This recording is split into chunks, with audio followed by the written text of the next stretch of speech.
Eh bien, salut à tous les amis, j'espère que vous allez bien et aujourd'hui on se retrouve, c'est Mister Nat et aujourd'hui on se retrouve pour une nouvelle vidéo et aujourd'hui on va suivre le résumé du match Saint-Étienne-Nantes, donc c'est Nantes-Saint-Étienne mais c'est le score de Saint-Étienne. Je vous laisse avec le match les amis, c'est parti.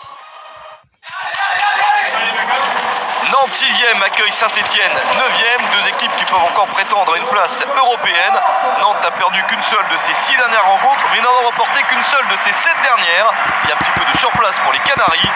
Saint-Étienne de son côté est sur une très belle série, 8 matchs sans défaite, 4 victoires et 4 nuls. Ce sont de très bons résultats pour les joueurs de Jean-Louis Gasset. Les Verts étaient il y a quelques mois menacés de relégation. Pour l'instant, ils sont largement maintenus en Ligue 1 Conforama et envisagent mieux que ça. Et le début de match étant en faveur des Verts avec une première opportunité. Tata Roussanou la sort, la deuxième aussi, la troisième est sauvée par Léo Dubois, le défenseur et capitaine de Nantes.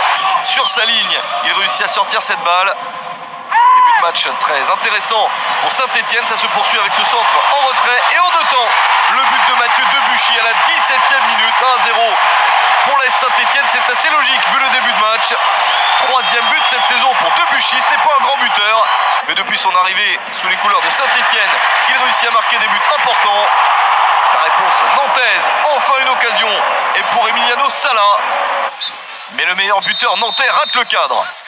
À la mi-temps, Saint-Étienne mène au score. C'est une bonne opération, mais elle est à confirmer.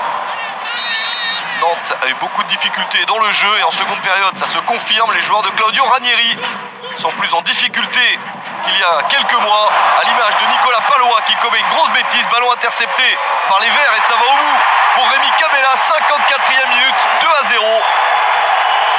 Cinquième but de la saison pour Cabella. Le joueur prêté par l'Olympique de Marseille est en train de réussir une belle performance. Il avait déjà eu une grosse occasion en première période, là il marque un but. Son équipe a de l'avance, attention tout de même à la réaction nantaise, en voici enfin une. Mais c'est sauvé facilement par Stéphane Ruffier. Un petit peu plus de dynamisme dans le jeu des Nantais, mais il y a des contres pour Saint-Étienne. En voici un de plus avec Rémi Cabella qui va au bout tout seul. Pour son 200e match en Ligue 1, il s'offre un très joli doublé. Seulement 9 minutes après son premier but, il met le deuxième, c'est son 6e de la saison. Et Saint-Étienne mène 3-0 à la Beaujoire. C'est un énorme résultat pour Saint-Étienne. Nantes a beaucoup de retard désormais. Et les Canaries essayent jusqu'au bout de marquer, notamment sur ce tir avec un rebond. Mais Stéphane Ruffier est vigilant. Saint-Étienne continue à avoir de belles contre-attaques. Une de plus ici avec Paul Georges-Entep pour donner à Jonathan Bamba. Pas de but supplémentaire, mais Saint-Étienne a déjà fait une énorme différence. Victoire nette de Saint-Étienne, 3-0 sur le terrain de Nantes. Et voilà les amis, j'espère que cette vidéo vous aura plu. En tout cas, si elle vous a plu, n'hésitez pas à la liker, à la commenter, à la partager, ça me fera extrêmement plaisir. Moi sur ce, je vous dis à plus les amis, c'était votre poteau Mister Nat. Salut tout le monde.